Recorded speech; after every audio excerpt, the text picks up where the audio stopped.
Hi everyone! So it seems like everywhere I go, I get asked what steps I took to become a loan officer. What do you need to become a loan officer? So I'm going to share that with you. If you are a person who is organized, who has great communication skills and can multitask under stressful situations, then keep watching and I will share with you all the steps that I took to become a mortgage loan officer. First thing you'll want to do is go into the NMLS website. NMLS stands for National Mortgage Licensing Service, and you will want to create an account and request an NMLS ID number. This ID number will follow you throughout the rest of your career.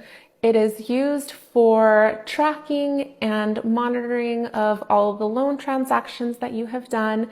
It is information available to the public, so if you have a potential client who wants to dig deeper into your history, they can use your NMLS number and view all the loan transactions that you have done during your mortgage loan officer career.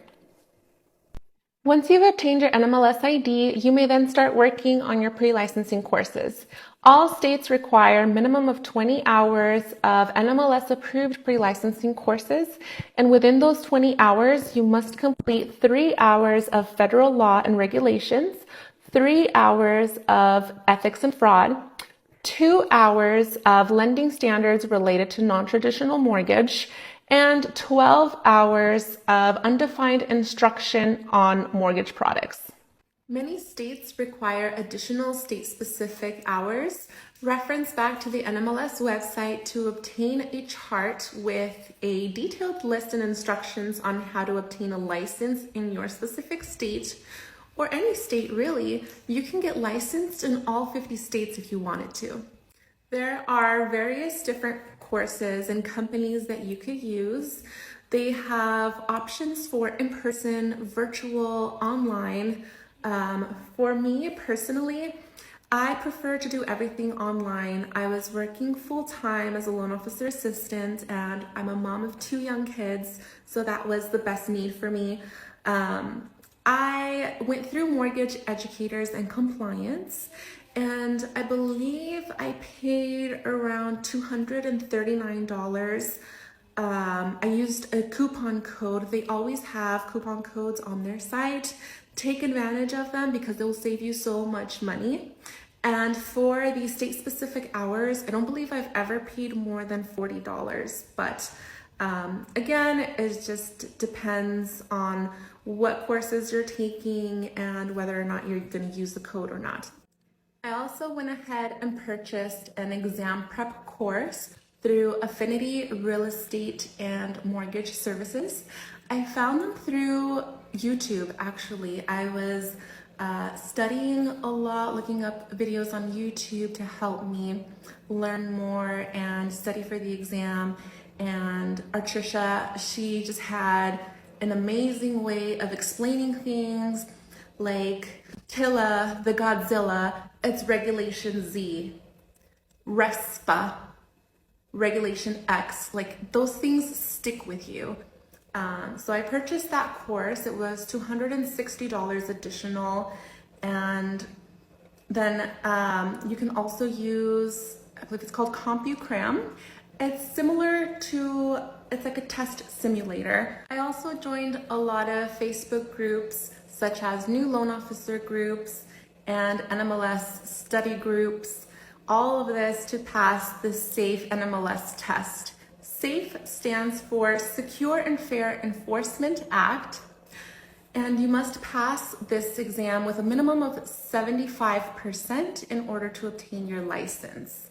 You must schedule an appointment and pay $100 to take this exam.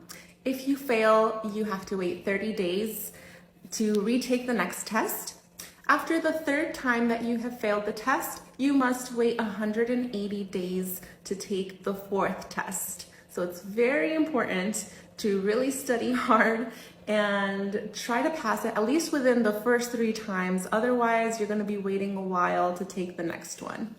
There are 125 questions on the exam, of which they give you 3 hours to complete.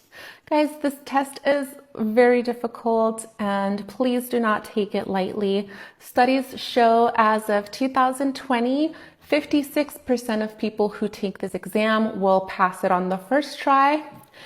I was not one of those people. I passed the exam after the second try.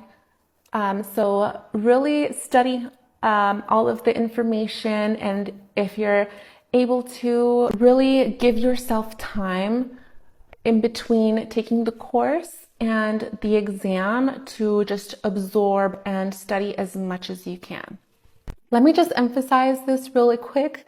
You have to pay $100 every single time you take the exam. So save yourself money, save yourself time, and really study. Moving on. So you pass your SAFE NMLS exam. Yay!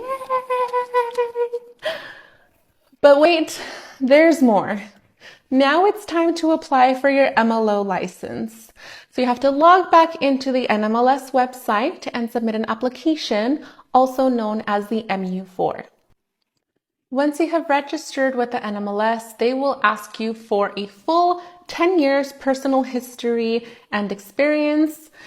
You must submit fingerprints along with a background check. You must also provide an independent credit report.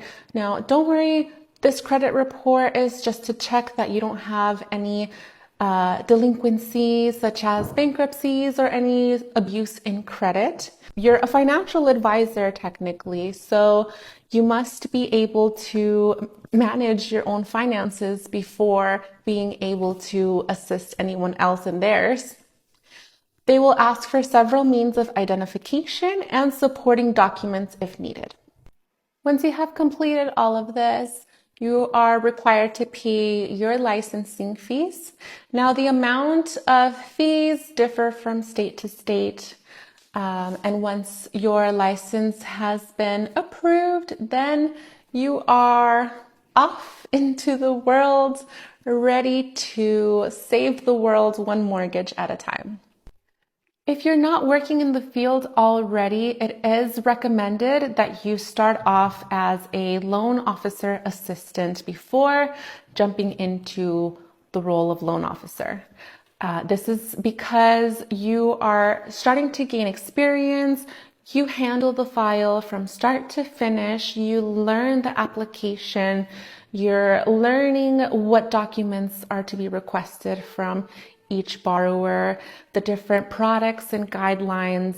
There's just a lot of knowledge that goes into the application process, into the loan process, that just isn't taught with the pre-licensing courses. It is better to wait to look for jobs until after you have gotten licensed, because this will set you apart and it will show employers that you are truly serious about the position. You don't need to have a special type of degree. You can get your license and start working with just a high school diploma. However, it can make your application and resume look stronger by having some sort of degree in finance or business. But employers really just want to see that you have experience with finance, customer service, or sales. I hope you found all of this information useful. I wish you the most successful career as a loan officer or any route you choose to follow. The possibilities are endless. There are so many opportunities out there in the mortgage and real estate world. And if I can provide any additional assistance or answer any more of your questions, don't hesitate to reach out. I'm always happy to help. That's all for today. I'll see you guys next time. Bye.